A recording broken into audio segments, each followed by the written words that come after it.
આ ઇન્સ્ટાગ્રામ માં વાતો કરે એના છોકરા આંબેડકર નહીં થાય, એ તમારા પાણીપુરી ઓગળના ડાટા કાઢેવા થાય. અને જો આંબેડકરને જન્મ દેવો હોય તો તમે તમારા દીકરાને દીકરીઓને સંવિધાન બચાવજો. જય ભીમ.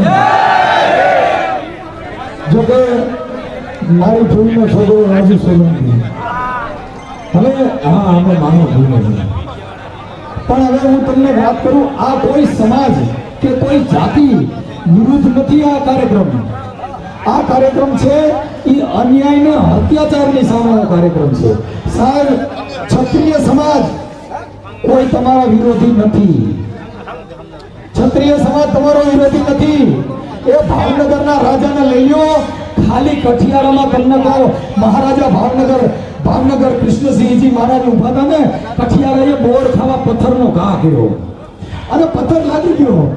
ભાવનગર મહારાજના પટાવાળાએ કીધું કે રાજમાં લઈ ગયો. જૈન કઠિયારાએ પૂછ્યું, બાપુ આને હું સજા દેવી છે? કે બાપુ એને એક ગાડો ખોબો હોનાનો રાખો. કે કેમ? કે જો બોયડીના બોરને જો પથ્થર મારવાથી ફળ દેતી હોય તો ભાવનગરનો રાજા છે, મહારાજ નાને ખાલી જાય. આ બધા રાજા જેટલા બાપુ એટલે મતલબ જેના દીકરા સમાના પ્રજાને રાખે નહીં, બધા બાપુની વ્યાખ્યામાં આવે. બાકી બધા લુખા. બાપુ જેટલા ગઢમાં હોય ને, ગઢમાં એમાં જેથી રાજાશાહી હતી, અત્યારની સરકાર કરતા રાજાશાહે પેટક તોડવાના દીકરાને સજા દીધી છે ને, એ ક્ષત્રિય સમાજે રાખ્યું છે. પણ આ લુખાઓની વાતો નથી હો. આ ક્ષત્રિયોની વાતો છે સાહેબ. કે ફરાવીને ધાનનો નીપજે, ઉડવીને માર્યુંનો હોય, ઈ જેને જકરા નીપજે, જેની માર હોય. એ ભાઈ, આ પાણીપુરી ખાતું છોકરા ધવરાવે ને આંબેડકર નો થાય. એટલે કીધું કે શું તો મરજો અને દીદ હાથ મે પ્રીતુ કે દંડુ કે સમાન જનની ની હતરી જન્મ દે ગતરી મનની આસ. જેના માના કુખમાં તમને કહું બાળક હોય, જેને સંવિધાન વાંચ્યું હોય ને, એ ઈ છોકરો જન્મે બાપુ આંબેડકર જેવો જ થાય. આ ઇન્સ્ટાગ્રામ માં વાતો કરે એના છોકરા આંબેડકર નહીં થાય, એ તમારા પાણીપુરી ઓગળના ડાટા કાઢેવા થાય. અને જો આંબેડકરને જન્મ દેવો હોય તો તમે તમારા દીકરાને દીકરીઓને સંવિધાન બચાવજો. એ ભાઈ, હજી આ અમરેલી જિલ્લામાં 2.5 લાખ રૂપિયા દેશના લેશન 7-8 લાખના સુધા સેવાના લે. એ થોડો સુધારો લેજો. એ એમાંય થોડો સુધારો લેજો.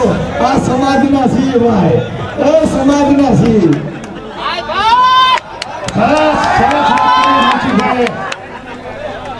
સાંભળજો, સાંભળો. આપણું સંમેલન છે એ માત્ર ભાષણો કરવાનું સંમેલન નથી. પત્રકાર મિત્રો છે એને પણ આપણે વિઝન આપવાનું છે કે આગળની આપણી લડાઈ કેમ હાલવાની છે, આપણે શું કરવાનું છે. તો અમે 1લી તારીખે જે જુનાગઢ એસપી અને કલેક્ટરને આવેદન આપ્યું છે એની કોપી એક સીએમ સાહેબને પણ મોકલાવી છે, ગૃહમંત્રી સાહેબને પણ મોકલાવી છે. અમારી 5 માગણીઓ છે, 4 માગણીઓ છે. એ 4 માગણીઓ હું રજૂ કરું છું. પત્રકાર મિત્રોની નોંધ લઈ કે અમારી ખરેખર માગણી શું છે. અમારી પહેલી માગણી એ છે કે જે મૂળ એફઆઈઆર થઈ છે સંજય સોલંકીની, એ મૂળ એફઆઈઆર ની અંદર ગુસ્સી કોર્ટની કલમ ઉમેરવામાં આવે. કેમ કે ગણેશ જાડેજા અને એની ગેંગ ઓર્ગેનાઇઝ ક્રાઇમ ચલાવી રહી છે, ગોંડલ વિસ્તારમાં ઓર્ગેનાઇઝ ક્રાઇમ ચલાવી રહી છે, તો એમાં ગુસ્સી કોર્ટની કલમ ઉમેરવામાં આવે. આ પહેલી માગણી છે અમારી.